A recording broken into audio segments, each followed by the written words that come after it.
One more Hindustan की अंतिम चाय की दुकान, नहीं दिस इज़ अंतिम दुकान, ये हिंदुस्तान की अंतिम दुकान है।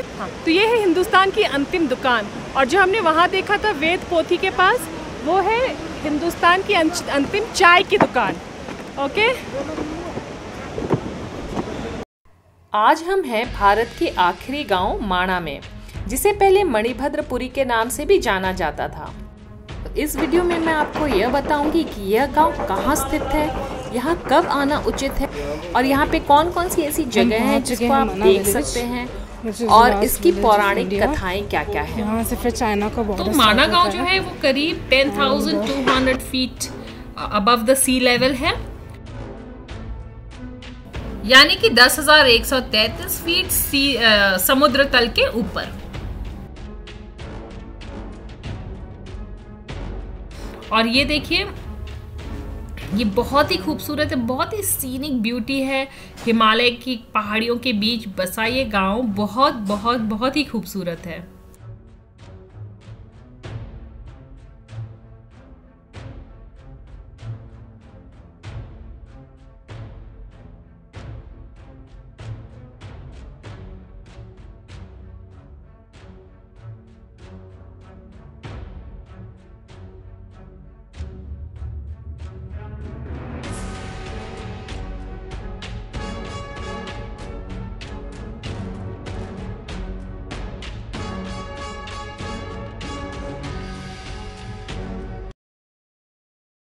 तो भारत में अनेक ऐसे गांव हैं जिनमें कुछ न कुछ पौराणिक रहस्य जुड़े हुए हैं। कुछ इसी तरह का यह भी गांव है।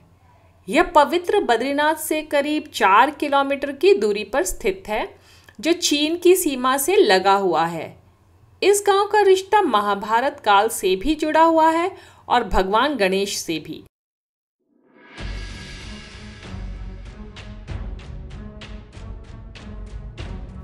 माना जाता है कि इसी गांव से होकर पांडव स्वर्ग गए थे।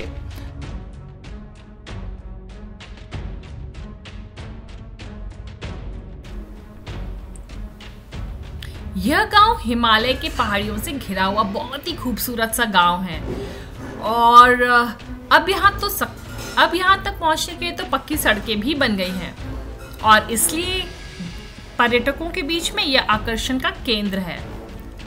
बहुत सारे लोग, बहुत सारे पर्यटक यहाँ घूमने आते हैं। तो जो भी केदारनाथ और बद्रीनाथ आते हैं वो तो कोशिश यही करते हैं कि माणा गांव को भी घूम लिया जाए। तो हमने अपना सफर स्टार्ट किया था ऋषिकेश से। हम पहुंचे देवप्रयाग, कर्णप्रयाग, रुद्रप्रयाग, उसके बाद ऊखीमठ। ऊखीमठ से हमने अपना नेक्स्ट पड़ाव डाला था जोशीमठ में। जोशीमठ से हम दर्शन करने आए थे बद्रीनाथ के लिए। तो जब बद्रीनाथ आए तो माणा गांव आना तो बनता ही था। तो हम सुबह उठकर जोशीमठ से यहाँ बद्रीनाथ के लिए आए, वहाँ दर्शन किए, और उसके बाद हम पहुँच गए माणा गांव। तो यहाँ पे जब एंट्री है थोड़ी देर पहले जहाँ हमने गाड़ी पार्क की है, उसके बाद आपको वॉक करके ही पैदल घूमना ही पड़ता है पूरे गाँव में। तो पहले तो हम सोच नहीं पा रहे थे कि हम लोग वाकई घूम पाएंगे या नहीं, क्योंकि थकान बहुत हो चुकी थी ऑलरेडी, क्योंकि हम बद्रीनाथ का दर्शन करके आ चुके थे, और उसके बाद यहाँ पर काफ़ी चलना था और कुछ खास दिख नहीं रहा था, बस एक ऐसी सड़क दिख रही थी। तो हम सोच रहे थे कि आगे बढ़ना है या नहीं, आगे क्या क्या है ये हमें पता नहीं था। लेकिन जब हम इधर गए तो आपको भी दिखाती हूँ कि यहाँ पे क्या क्या खास घूमने का और क्या क्या खास देखने को है। तो यूं ही दुकानें थी बहुत सारी इस तरह के रास्ते में, तो हम आगे बढ़ते गए और कुछ दाम भी पूछते गए और सामान खरीदते भी चले गए, क्योंकि यहाँ की जो वुलन शॉल, स्वेटर और मफलर टोपियाँ बिक रही थी, वो बहुत ही अच्छी दिख रही थी और क्वालिटी भी बहुत अच्छी लग रही थी, और एकदम सही लग रहा था कि बिल्कुल बिल्कुल अच्छा और वार्म होगा। ये सोच के हमने बहुत सारी चीज़ें यहाँ से खरीद ली, रास्ते में खरीदते ही चले गए, और ये सोच रहे थे कि बहुत थकान हो चुकी है, हम आगे बढ़े या न मीटर है। एंड वेदव्यास की पोथी है 500 मीटर पे, वेदव्यास की पोथी है 500 मीटर पे। So we are planning to visit this, let's see. It's kind of hot, like मैंने एक्सपेक्ट किया था कि ये बहुत ही ठंडी जगह होगी, But then ये गर्म है, which is not an issue. It's pretty okay. And people say कि यहाँ शाम को बारिश होगी, so वेद व्यास कोठी जा रहे हैं। घर दिखेंगे और बहुत कम ही घर दिखेंगे, 60 से 70 घर। तो जब हम आगे बढ़ रहे थे तो हम पहुँच गए गणेश गुफा। तो गणेश गुफा की भी कहानी काफ़ी प्रचलित है और बहुत ही लोकप्रिय है। तो इसकी पूरी वीडियो मैं बनाई हूँ, जिसका लिंक मैं अपने डिस्क्रिप्शन बॉक्स में दे दूँगी, आप इसे देख सकते हैं। ये हम लोग गणेश गुफा में हैं। चलो चलो।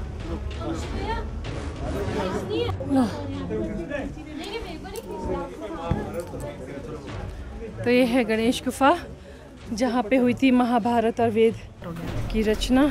तो कहानी यह है कि जब महर्षि वेद व्यास महाभारत की रचना कर रहे थे, तब उन्हें छंद को नोट करने के लिए, लिखने के लिए किसी की ज़रूरत थी। तो उन्होंने भगवान गणेश से प्रार्थना की कि आप इसे लिख दें। भगवान इसके लिए सहमत हुए, लेकिन केवल एक शर्त पर। शर्त यह थी कि वेद व्यास एक क्षण के लिए भी छंद को बोलना बंद न करेंगे। अगर वो बंद करेंगे तो वो लिखना भी बंद कर देंगे और चले जाएंगे। महर्षि व्यास इसके लिए सहमत तो हो गए। उन्होंने गणेश जी से कहा कि वे स्वयं या उनसे चर्चा किए बिना कुछ भी न लिखें। ऋषि व्यास ने जितनी जल्दी हो सके कथा सुनाई। तो इसकी डिटेल जो स्टोरी है मैं आपको अपने वीडियो में बता चुकी हूँ और इसका लिंक मैं दे दूंगी, आप उससे भी देख लेंगे। हाँ। और गणेश गुफा के आसपास अन्य बहुत सारी गुफाएं भी हैं। अच्छा। तो बहुत ही अच्छी दर्शन हो गई है गणेश गुफा की। अब चलिए देखते हैं आगे यहाँ और क्या क्या है। पानी बह रहा है, मे भी a झरना।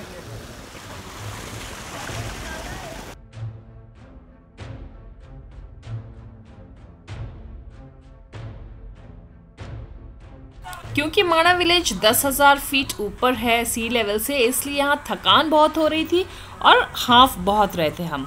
तो है तो बहुत चढ़ना, लेकिन हम चढ़ रहे हैं। साल में करीब 12 महीने यहाँ ठंडा ही रहता है। यहाँ ठंड तो थी, लेकिन हम जब घूम रहे थे तो बहुत धूप की वजह से गर्मी भी बहुत थी। वैसे ठंड थी, लेकिन आपको ऐसा नहीं था कि आप बहुत शिवर कर रहे हो और आप घूम नहीं सकते। घूम बहुत आराम से सकते थे, क्योंकि धूप काफ़ी तेज़ थी। लेकिन कब बारिश हो जाएगी पहाड़ों में, ये इसकी जानकारी भी नहीं होती आपको। मई के महीने में यहाँ का तापमान 10 डिग्री के करीब होता है और जुलाई में करीब 6 से 7 डिग्री सेल्सियस के आसपास पहुँच जाता है।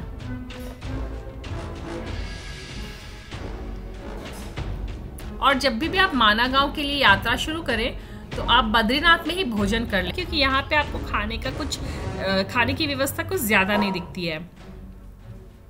चाय और नाश्ते की दुकानें तो बहुत मिल जाएंगी, लेकिन भोजन या प्रॉपर खाना यहाँ नहीं मिलता है। हमें नहीं मिला था।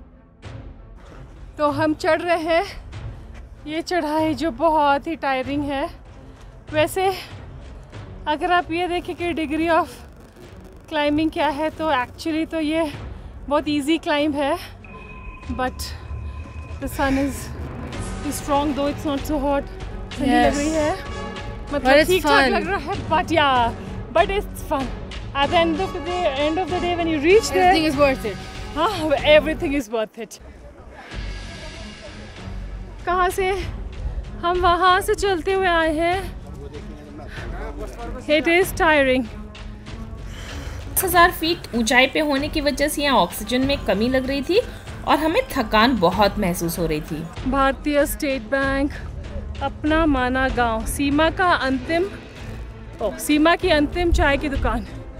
I can't even speak. I am so tired. हाँ ईश्वर, वहाँ से चलते हुए आए हैं। Somewhere there you can see, जहाँ से हम चल के आ रहे हैं। See the beautiful scenic beauty. तो ये देखिए, ये इन्हें लेकर भी जा रहे हैं। हम तो खुद को ही नहीं उठा पा रहे हैं, ये लोग हम और लोगों को उठा रहे हैं। श्री वेद व्यास गुफा, ये है वेद व्यास पोथी।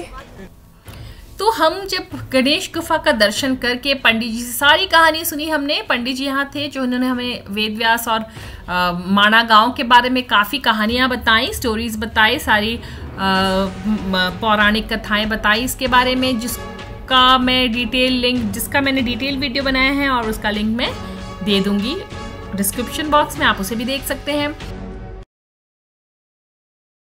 हम आ गए हैं भारत के आखिरी गांव में, जो कि है माना गांव, और यहाँ से स्टार्ट होता है चाइना बॉर्डर, और ये है, अच्छा ठीक है, यहाँ, और यहाँ है आखिरी चाय की दुकान, और इस तरफ है व्यास पोथी। तो इस गुफा का दर्शन करने के बाद, गणेश गुफा का दर्शन करने के बाद हम आगे गए। नेक्स्ट देखा हमने व्यास पोथी। वो देखिए आपको बॉर्डर दिख रहा है, वहाँ पर वो बॉर्डर है, और यहाँ पे है आखिरी चाय की दुकान, भारत की आखिरी चाय की दुकान। ऊपर झंडा भी लगा हुआ था, भारत का झंडा था। तो जब हम यहाँ पहुँचे तो चाय पीना तो मैंडेटरी हो जाता है, तो हमने यहाँ पे चाय भी पी भारत की आखिरी चाय की दुकान पे, और झंडे के पास खड़े होकर फोटो भी खिंचवाई। यहाँ पर अब तक हमने 2 शानदार चीज़ें देख ली थी, एक था गणेश गुफा और दूसरा था व्यास गुफा और व्यास पोथी। तो मैंने इन दोनों टॉपिक्स पे अलग अलग वीडियो भी बनाए हैं, उसका लिंक मैं दे दूंगी डिस्क्रिप्शन बॉक्स में, आप उसे देख लीजिए। उसके बाद हम आगे बढ़ गए भीम पुल के लिए, और वो भी एक बहुत ही शानदार नज़ारा था जो मैं आपको आगे दिखाऊंगी भीम पुल का। तो भीम पुल का भी वीडियो मैंने अलग से बना दिया है, और अलग से हम लोगों ने उसका वीडियो बनाया है, तो आप उसे भी देख लीजिए। और जब हम आगे बढ़े तो यहाँ पे शॉल और स्वेटर के साथ कुछ हर्ब्स और ग्रीन टी वगैरह भी बिक रही थी, तो हमने इनसे बातें की और उसके बारे में भी जानकारी ली। तो मैं आपको भी दिखाती हूँ, आप देखिए। ये सारी स्पाइसेस हैं, मसाले यहाँ के। ये ग्रीन टी है, एक ग्रीन टी है, ओह वाओ, ये डायबिटीज शुगर के लिए। ये डायबिटीज शुगर के लिए आप इसको ले सकते हैं, और इनसे पूछ सकते हैं इसे कैसे यूज़ करते हैं। कैसे बनाते हैं इसको? बनाते नहीं है, इसको ऐसे करना है, 2 टुकड़ा कर दिया, हाँ, शाम को 1 गिलास पानी में भिगो दें, अच्छा, सुबह खाली पेट पी लें। अच्छा, जब तक खाना होता है तब तक भिगोते रहते। अच्छा, अच्छा, ठीक है, धन्यवाद। वेलकम है। ध्यान से। अच्छा, ये है रियल माउंटेन ड्यू। तो ये है बिल्कुल फ्रेश वाटर, क्लीन, साफ सुथरा पानी, इतना टेस्टी पानी, ओह माय गॉड। और बहुत पी सकते हैं, यस, और इसको पी भी सकते हैं। आ जाओ, मेरी पे डाल दो। इसमें हमने पानी भरा, ये स्प्राइट नहीं है, तो लेट्स ट्राई। ऑसम,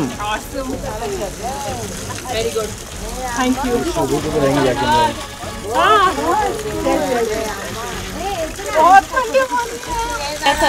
प्यास भी लग रही थी हमें, तो रास्ते में हमने ये पानी पिया और आगे बढ़े भीम पुल के लिए। This is magnificent.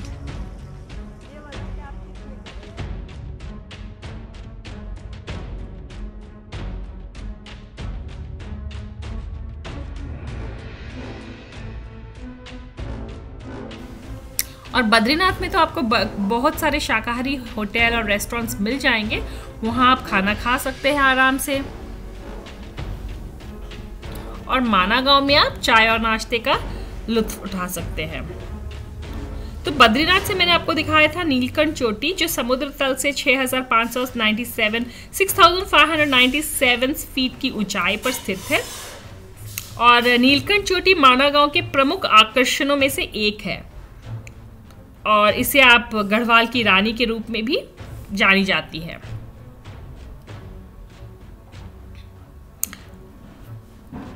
अगर माना गांव से अगर हम थोड़ा आगे जाते हैं तो वसुंधरा झरना को मिलता है, भीमपुल से 5 किलोमीटर की दूरी पर स्थित है, और बद्रीनाथ से 9 किलोमीटर की दूरी पर स्थित है। यह झरना 400 फीट की ऊंचाई से गिरता है, और इसका नज़ारा बहुत ही शानदार होता है। आपको इसे मिस नहीं करना चाहिए था, हालांकि हम यहाँ इसे मिस कर गए थे क्योंकि समय कम था, और उसी दिन हम दर्शन करने वाले थे और उसी दिन घूमने भी वाले थे। और सरस्वती नदी माना गांव में शानदार पर्यटक आकर्षणों में से एक है। आप यहाँ की खूबसूरती को देखिए, माउंटेन, स्नो क्लैड माउंटेन्स और उसके ऊपर वो बादल छाया हुआ बहुत ही मनोरम दृश्य था। चारों तरफ नज़ारे बहुत अच्छे थे। माना गांव पहुंचने के लिए आपको सबसे पहले हरिद्वार पहुंचना होगा। हरिद्वार से आपको बद्रीनाथ के लिए बस मिलेगी और हरिद्वार से बद्रीनाथ की दूरी 316 किलोमीटर है। फिर बद्रीनाथ से माना गांव की दूरी केवल 3 किलोमीटर की ही है। आप लोकल जीप की मदद से भी यहाँ आराम से पहुंच सकते हैं। अगर आप ट्रेन से सफ़र कर रहे हो तो आप ट्रेन से भी आप हरिद्वार तक आ सकते हैं और फिर बद्रीनाथ के लिए टैक्सी कर सकते हैं और टैक्सी आपको 10 से 12 घंटों में बद्रीनाथ पहुंचा देगी। और हवाई मार्ग से अगर आना चाहते हो तो देहरादून के जॉली ग्रांट हवाई अड्डा माना गांव पहुंचने के लिए निकटतम हवाई अड्डा है। वहां से फिर से आप बद्रीनाथ के लिए टैक्सी कर सकते हैं माना गांव पहुंचने के लिए।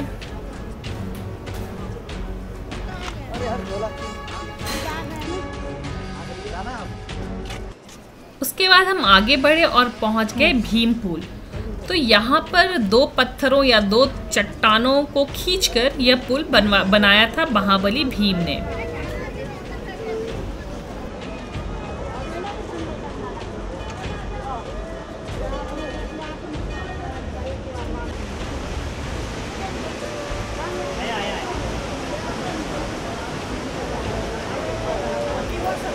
दो चट्टानों से बना यह पुल सरस्वती नदी पर है।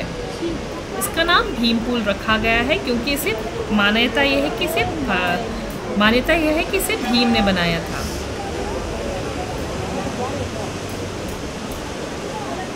यह अचंभित करने वाला पुल पत्थर की बड़ी शिला से नदी के दोनों किनारों को जोड़कर बनाया गया है। इसके नीचे से सरस्वती नदी बहती है। एक बहुत ही खूबसूरत था। अंदर देखिए सफेद रंग की माँ सरस्वती बह रही हैं, ऊपर 2 चट्टान रखे हुए हैं और पुल बना हुआ है। और ये देखिए बगल में है माँ सरस्वती का मंदिर भी। मान्यताओं के मुताबिक जब पांडव स्वर्ग की ओर जाने के लिए इस स्थान पर पहुंचे तो यहाँ आकर द्रौपदी को नदी पार करने में डर लगने लगा। तो पांडवों ने माँ सरस्वती से रास्ता मांगा। रास्ता मांगने पर जब सरस्वती नदी ने पांडवों द्वारा रास्ता मांगने पर इनकार कर दिया, तब गुस्से में आकर भीम ने चट्टान खींचकर द्रौपदी के लिए नदी पर पुल ही बना दिया। तब से इस पुल का नाम भीम पुल हो गया। भीम पुल का भी मैंने वीडियो अलग से बनाया है, आप उसी भी देख लीजिएगा। डिस्क्रिप्शन में मैं उसका लिंक दे दूँगी।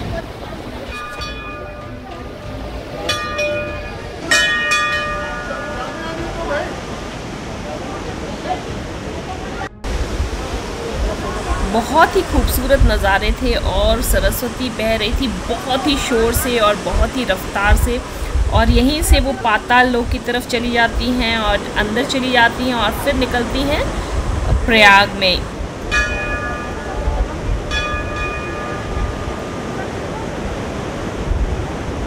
तो भीम पुल और नदी की कहानी भी मेरे दूसरे वाले वीडियो में है, आप इसे ज़रूर देखिएगा। आप इन सब नज़ारों को ज़रूर एंजॉय कीजिएगा। और ख़ास तौर से मेरा ऐसा मानना है कि जब हम चीज़ों को अपनी आँखों से देखते हैं वो ज़्यादा खूबसूरत होते हैं rather than in the camera। लेकिन चलिए आप अगर नहीं जा सकते तो इसे इधर ही एंजॉय कीजिए।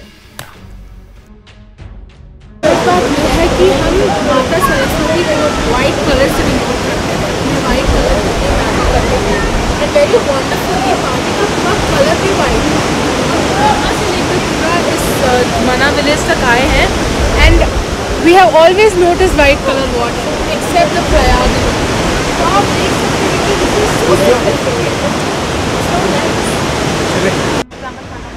वन मोर हिंदुस्तान की अंतिम चाय की दुकान नहीं, दिस इज़ अंतिम दुकान।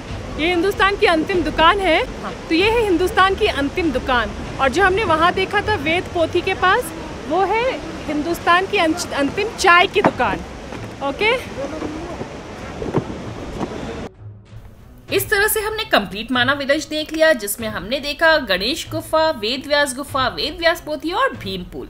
हमने तो यहाँ बहुत एंजॉय किया। देखिए ये है हिंदुस्तान की अंतिम दुकान और मैंने आपको दिखाया था हिंदुस्तान की अंतिम चाय की दुकान। तो अगली बार मिलती हूँ एक नए डेस्टिनेशन पे, तब तक के लिए thank you for watching, do like share and subscribe.